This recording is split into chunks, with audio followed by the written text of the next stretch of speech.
The Amazing Spider-Man. America's most exciting superhero captured by the world's most dreaded supervillain. You are helpless, Spider-Man. I warn you that the power of Dr. Octopus is far greater than yours. A book-length super thriller. Spider-Man faces his most powerful foe, Dr. Octopus. Can anything that lives defeat the mighty Dr. Octopus? Spider-Man versus the strangest foe of all time, Dr. Octopus. Dr. Octopus, the only enemy ever to defeat Spider-Man. In this epic tale, see the Human Torch. Fantasy thrills. Story by Stan Lee. Art by Steve Ditko. Letter John Duffy. And now begin. The story has a start somewhere, so let's begin with a lonely warehouse in the dead of night, where we find a robbery taking place. Hold it, guys, I think I heard something. Relax, Charlie, it was probably just a mouse. Suddenly, the most awesome image in crime fighting appears on the wall directly above the startled thieves. Mouse! I never seen a mouse like this before. Look, it's... Don't be shy, it's Spider-Man. Get him. There are three of us. He can take us all. Brother, you living in a fool's paradise. Ooh. Minutes later, some big criminal mastermind you are. Ah, shut up. We're expecting Spider-Man to butt in. Look, Joe, Spider-Man been here. And how?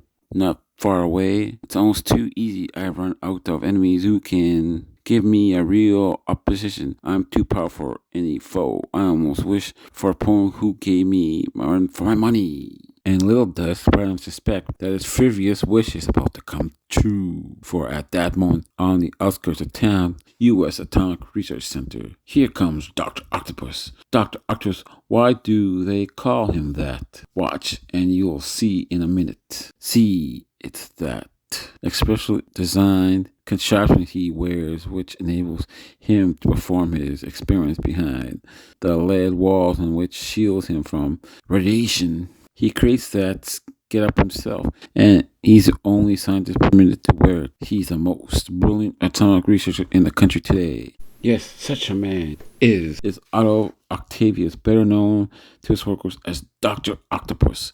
Let's watch as he conducts a nuclear experiment. My artificial extra arms permit me to work safely with volatile chemicals which are far too dangerous to touch without protection. Though others fear radiation, I alone am able to make it my servant. But nothing's ever perfect, not even the projects of Dr. Octopus. And as the unsuspecting atomic genius conducts his experiment, look! The radiation meter! It has gone wacky. Something's wrong. There's going to be a blow up. Sound the alarm. But the warning alarm is given too late. And before the alarm can be sounded, then after the flames and smoke have partially cleared, Dr. Octopus is still breathing. Hope we've reached him in time. Even though he's alive, he's absorbed a great deal of radiation. Poor guy. In the hours that followed after the exhaustive tests, the x-rays show an uncertain amount of brain damage. I'm afraid his mind has seen permanently damaged. We cannot remove those artificial arms of his, yet the radiation has caused them to adhere to his body in some strange way. Finally, days later, the injured scientist recovers consciousness. What am I doing here? Let me up. I must return to my work. No, you've been very ill. You must stay in bed. You need your rest. But the brain of Dr. Octopus, the brain which has been damaged by radiation, reacts in a bitter way. They're jealous of me. They want to keep me from my work. But I'll show them I'm stronger than any of them. The window is barred. They're trying to make a prisoner of me. The fools. No one can hold Dr. Octopus against his will. No one. Then suddenly, at just a suggestion of a thought by Dr. Octopus, his artificial arms move through. They have a will of their own. I've got to break those bars. I did it. My arms did it. Their strength is incredible. They can do anything. Somehow, my mechanical arms have almost become a part of me. They obey my every command with such power and my brilliant mind. I'm the supreme human being on earth. Minutes later, you want to see me, Dr. Octopus? Yes, come in. Shut the door behind you. What is it? You. Oh, no, no. Ah. Like, ah. You don't believe what you see, but it is true. I'm all powerful. From now on, I give the commands here. We are at the office of Joe Jameson, publisher of the Daily Bugle. I wanted pictures of the injured scientist Dr. Octopus, but no one is allowed to enter the Bliss private hospital anymore. I have never heard of any hospital keeping people out. Don't worry, Joey J. I'll get these pics for you. My best men have tried and failed, but so far you've succeeded every assignment. I cannot imagine how a teenager like you does it. Our agreement, JJ, is that you never to ask me how I do it. Just have a check ready for me when I bring back the pics of Dr. Octopus. He doesn't suspect Peter Parker, the teenager he assigned to the job, is going to have Spider-Man do it. And so, here's that strange place that is locked. Nobody is permitted. What kind of a hospital is it anyway? Wow, there's only one way to find out, and Spider-Man is just a cat to do it. These suction fingers of mine will get me up the wall in no time. Boy, it's a great being Spider-Man. I can do almost anything. The only problem is my jobs are too easy. I welcome a little competition once in a while. And as he steadily climbs up the sheer outer wall, little does Spider-Man dream that he is soon to get a far more competition than he ever bargained for. Seconds later, almost there. Holy mackerel, what's that? Silence. Nobody speak when Dr. Octopus speaks. Peering unseen through the large picture window, Spider-Man witnesses a strange, unexpected sight. You can't keep all of us prisoners forever, Dr. Octopus. We've done what you asked, gotten you all the equipment you wanted. When will you let us go? Not until I'm ready with my powers. No one can resist me.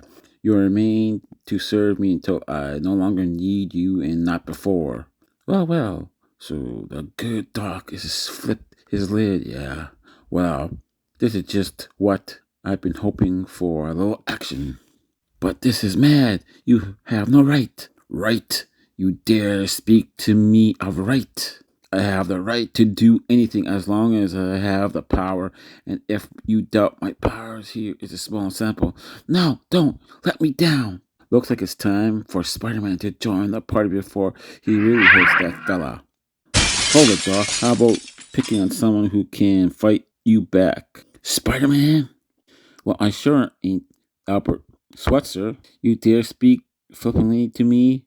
You fool, I'm finished. You dare speak flippantly to me, you fool? When I'm finished with you, you'll sing a different tune. You don't think those dumb-looking flappers of yours can move fast enough to catch Spider-Man, do you? Ah, what? Surprise! Dr. Octopus is far more powerful than you dreamed. Far more powerful than even you. Don't let that one lucky punch go to your head, pal. I have a few more surprises. Yeah, most indigenous of your spider web. But as you can see, I'm holding only two of his arms. Isn't enough. I still have more. No time to shoot my web again. He's faster than I expected. I can still grab his other arms. Oof, it takes all my strength. He also superhuman strength. My web, he snapped it. No one has ever done that before.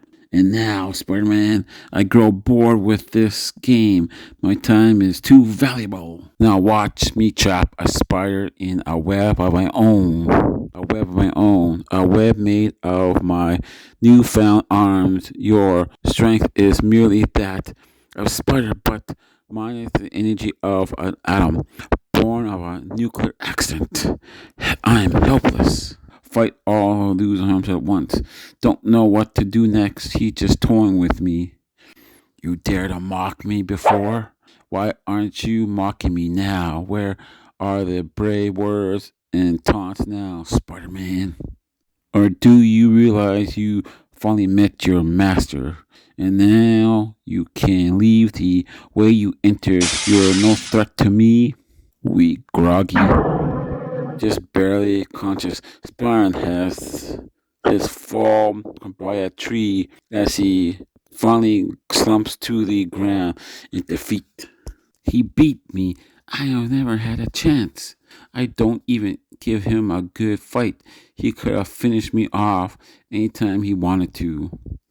What do I do now? I've never been beaten before, but this time my spider powers were not enough. Is this the end of Spider-Man? Spider-Man gets defeated by Dr. Octopus for the first time ever. Well, Dr. Octopus defeat Spider-Man again in part 2, or well, Spider-Man finally defeat his greatest foe, Dr. Octopus, for the first time ever. Find out in the next issue of The Strangest Foe of All Time, Dr. Octopus, in part 2, coming soon. Same Spidey channel, same Spidey